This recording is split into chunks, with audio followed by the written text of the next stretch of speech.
You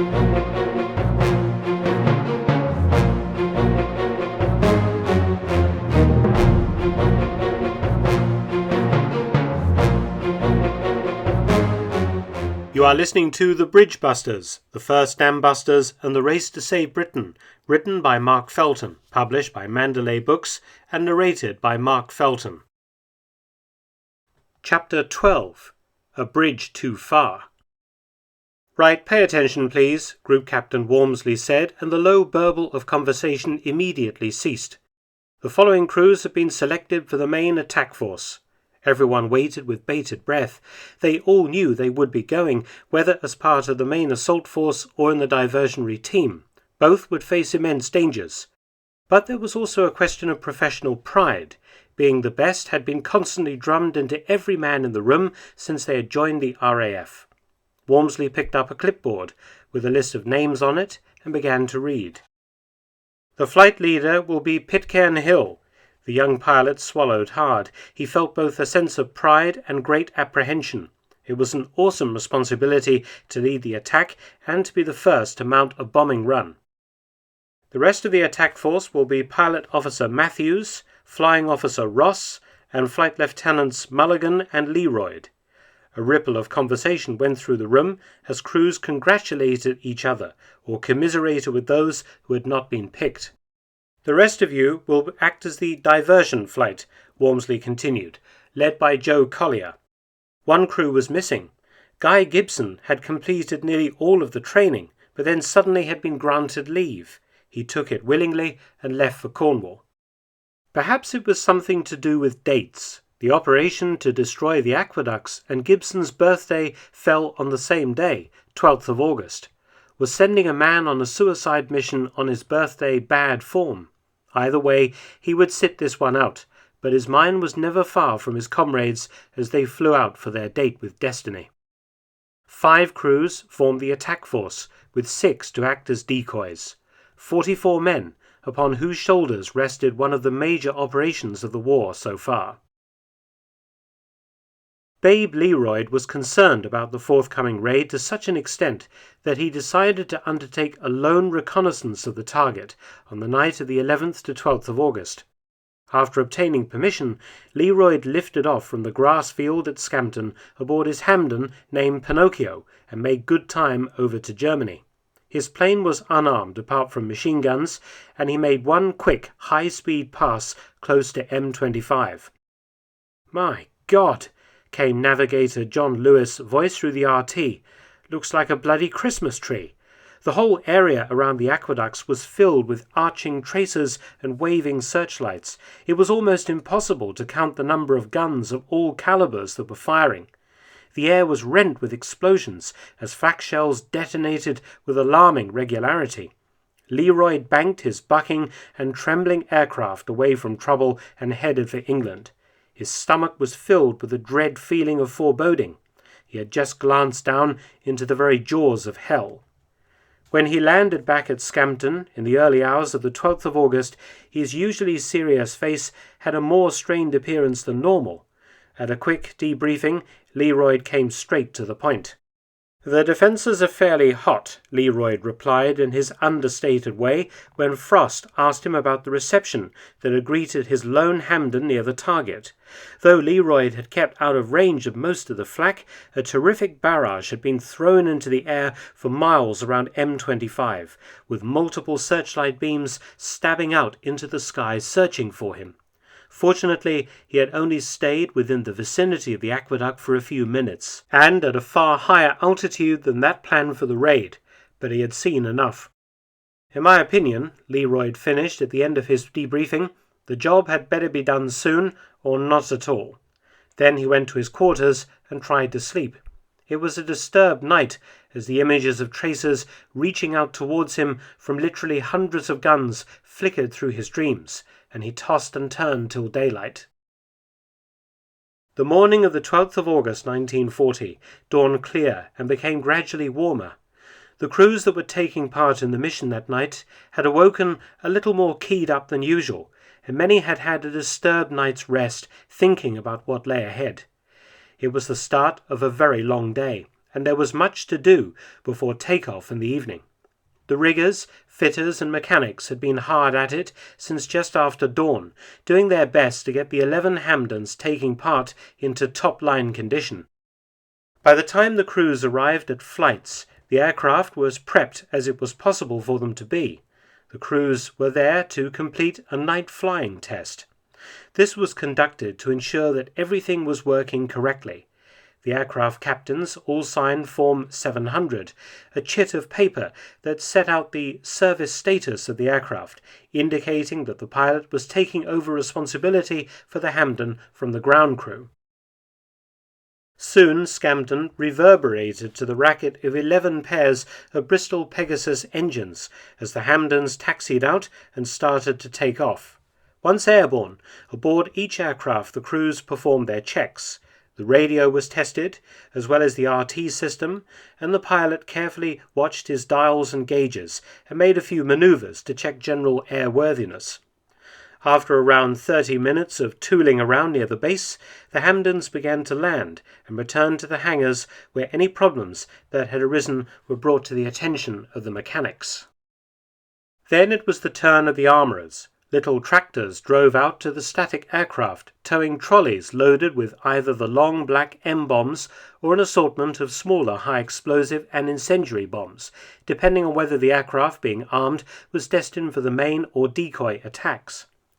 Pans of Vickers ammunition were loaded aboard for the rear gunners, while long belts of 30 caliber Browning shells were carefully loaded for the forward-firing machine guns. The aircraft were fueled from Bowsers, and oil and other vital lubricants were topped up. The air crews divested themselves of their flight clothing and returned to the mess for lunch. Many found that they had little appetite, but forced down what nutrition they could manage. With the briefing due to start at 6 p.m, there was plenty of time to rest, and most of the airmen took themselves off to their quarters to sleep or relax, some writing letters to wives, sweethearts, or parents. By early afternoon, disturbing reports had begun to arrive at Scampton. A huge German aerial assault was underway, with hundreds of bombers and fighters over the south coast and home counties. The first major raids of Operation Eagle Attack had begun. RAF Hawkinge, Lympne and Manston were badly hit, along with a string of radar stations along the south coast, with the equipment at Ventnor on the Isle of Wight being totally destroyed. The Portsmouth docks were also heavily bombed. The damage was not quite what Goering had hoped for the fighter stations, and most of the radar sites were back in operation within a few hours, but the attack was merely a softening up for what was to come. Within 24 hours, the Germans would launch Adlertag, or Eagle Day, the day that the RAF would be finally eliminated and the way fully open for the invasion. At 6 p.m. sharp, the 11 mission crews were ready and waiting inside the briefing room. There was nervous excitement filling the air, far more so than on normal ops, a kind of pregnant expectancy.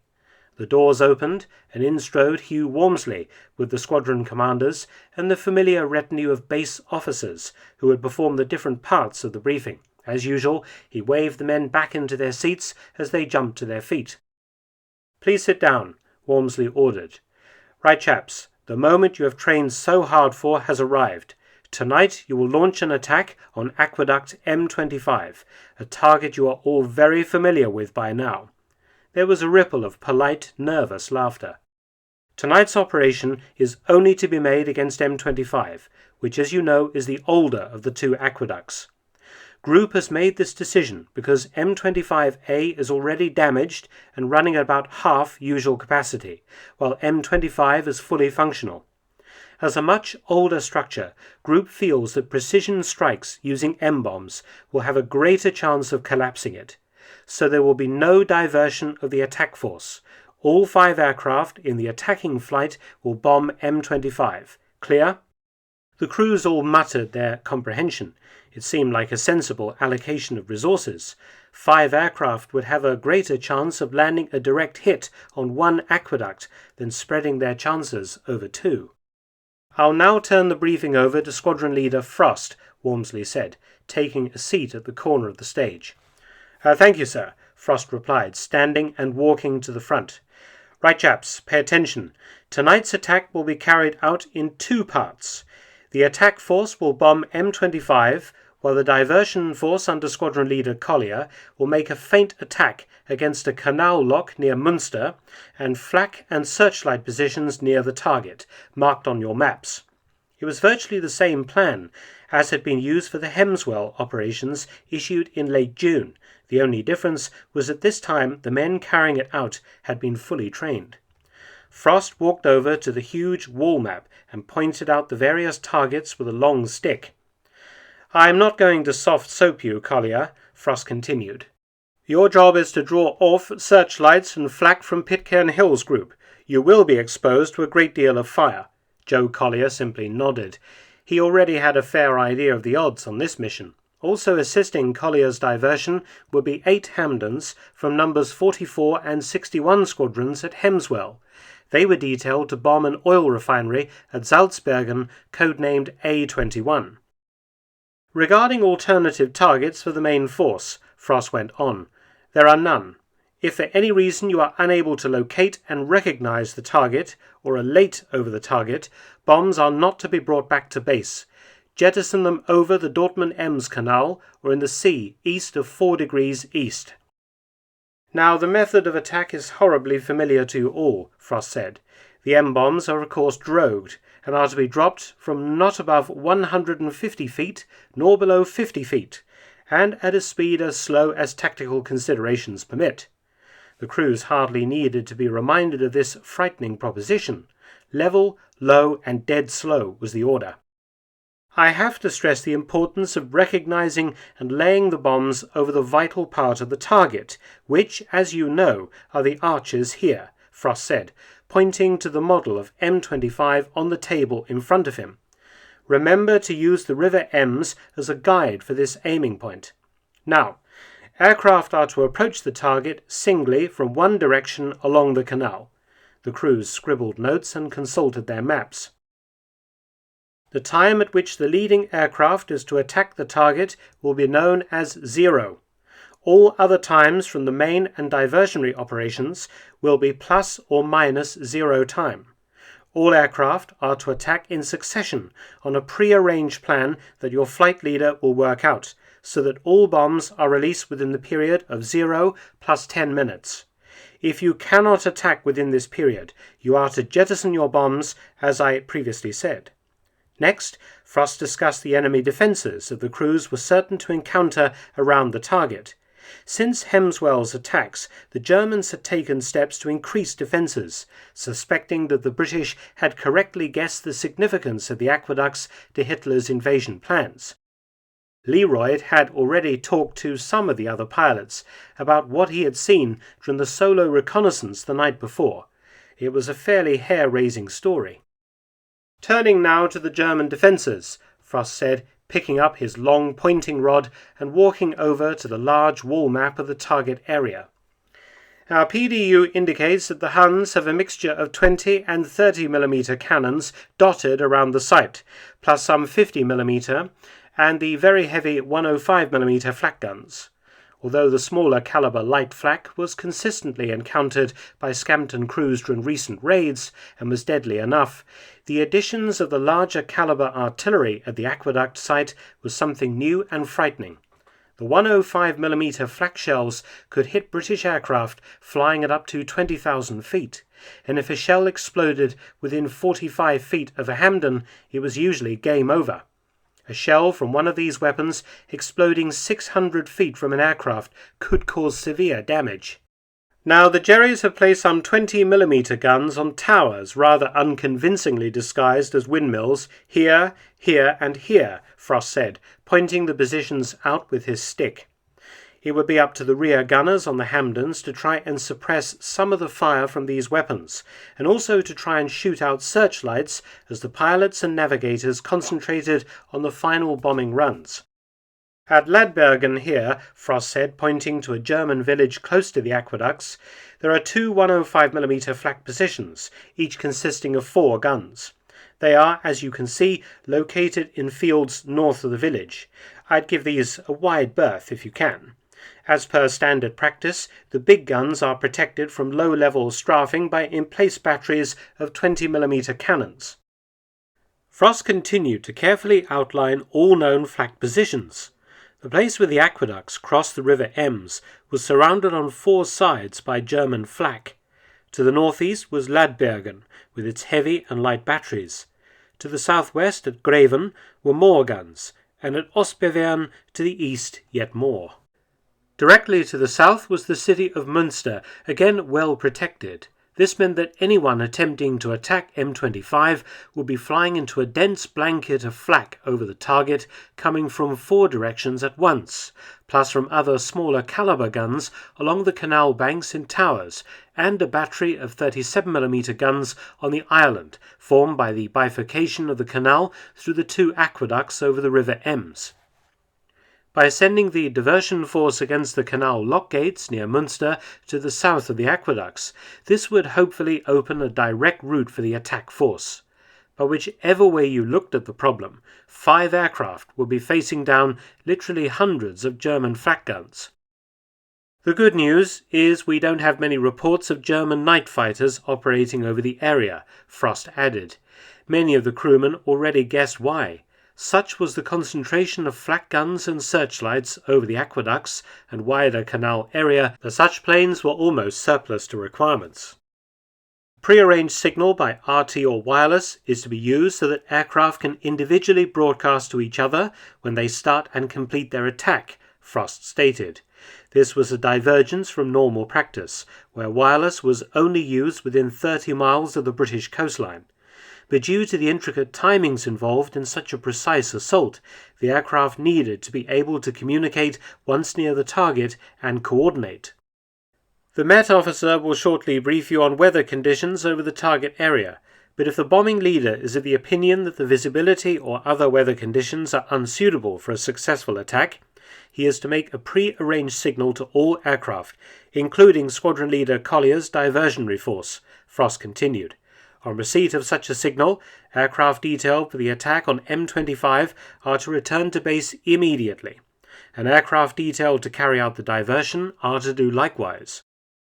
Frost finished up his part of the briefing, and the meteorological officer gave the latest available conditions both over the target and for the route to and from Germany, plus the conditions the crews could expect to find on returning to Scampton in the early hours of the 13th of August. Another staff officer described the bomb loads for each of the 2 flights of aircraft, and a call was made for any questions. Group Captain Wormsley then stood once more to address his men. "Well, chaps, no doubt about it, we've got a good one for tonight," he said, trying to sound enthusiastic. "It should be fairly easy to find. Go in and flatten it, and good luck to you." The group immediately stood as Wormsley and the senior officers walked out, before drifting off to collect charts from the weather officer and begin to plan their journeys to and from the target. The planes would start to depart Scampton just after 8:30 p.m. Most of the airmen were now too busy to think too much about what lay ahead. "Obviously, I'll have the first crack at the thing," Jamie Pitcairn Hills said to the assembled attack force. He had called the crews together to work out the details of the assault on M25. "The sequence will be as follows," Pitcairn Hill continued, referring to some notes he had made. "I attack first. Number 2 is Rossi." The Australian gave a lopsided smile. "Number 3 is Mull," Pitcairn Hill said, glancing up at Alan Mulligan. The second Australian clapped his best mate Ross on the shoulder. "Age before beauty, Cobber," he quipped. "No worries, mate. Take it easy. I'll do the job for you," Ross replied, his eyes twinkling. Next up as number 4 is Matthews, followed by Babe here as number 5. Leroyd knew he faced the greatest challenge of all, being the last man in. The defences would be fully activated by the time he made his attack. He was effectively tail-end Charlie on this job. After what he had seen of the defences that surrounded the target, after his impromptu reconnaissance of the night before, he knew more than most what they were going up against. As for timings, Pitcairn Hill said, there will be a 2-minute gap between each aircraft attacking. The M-bombs will be fused with a 10-minute delay, so we have to be bang on regarding timings so that Babe's aircraft is out of danger before my bomb explodes.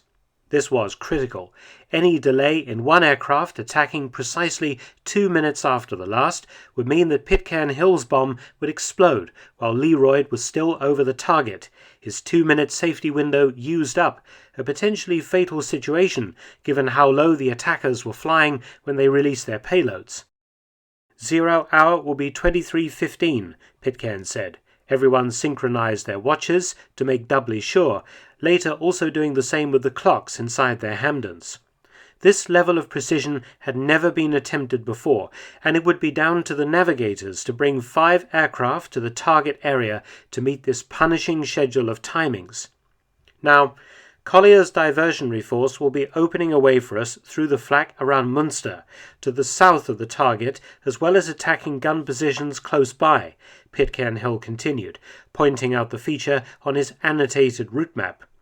I want you to arrive within a few miles of the target at around 3,000 or 4,000 feet, and circle until it's your turn to make your attack. Then it's down to the deck, as in training, and follow the canal north to M25. The route back is marked here. Everyone leaned forward and made notes. Once you've dropped your egg, throttle up and go like hell. Keep low until you are a few miles from the target, then grab for altitude and head home. Any questions? No one spoke. They all knew what to do. They'd done it enough times in the practice sessions. Well, chaps, it only remains for me to wish you all good luck. Pitcairn Hill's face was serious as he shook hands with the other crewmen. There was the usual ribbing, backslapping and bravado among these seasoned veterans, but underneath the confident, devil-may-care demeanours, every man taking part knew that this particular raid was unlike anything they had attempted before. They all had multiple sorties under their belts. They had danced with death so many times before and always escaped his cold embrace. But for how much longer would their luck hold out? Was M25 a bridge too far? You have been listening to The Bridge Busters, the first dam busters and the race to save Britain, written by Mark Felton, published by Mandalay Books, and narrated by Mark Felton. For short videos on a wide variety of military history topics, visit my YouTube channel, Mark Felton Productions. You can also help support both of my channels at PayPal and Patreon. Details in the description box below.